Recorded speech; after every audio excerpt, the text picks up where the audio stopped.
Isa sa mga kalahok ang Mafar Barm sa unang pagkakataon sa 5 araw na Agrario Trade Fair 2025 kung saan ibinida ang mga produktong tatak Barm.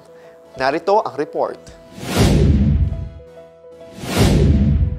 Naimbitahan sa kauna-unahang pagkakataon ang Bangsamoro Autonomous Region and Muslim Mindanao Ministry of Agriculture, Fisheries and Aquatic Resources sa taunang Agrario Trade Fair ng Department of Agrarian Reform sa Metro Manila. Ayon kay DAR Undersecretary Amihilda Sangkopan, all-out support ito na madala sa Metro Manila ang mga produktong Barm upang makilala ito ng bansa.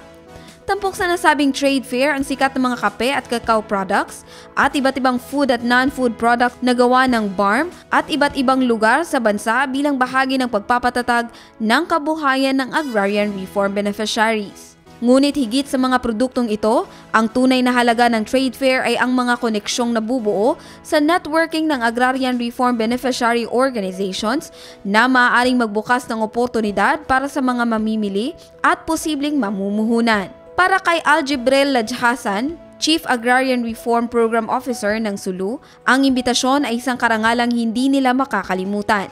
Dala nila ang kanilang mga produkto mula Sulu na isang patunay ng dedikasyon at pagmamahal sa kanilang kabuhayan.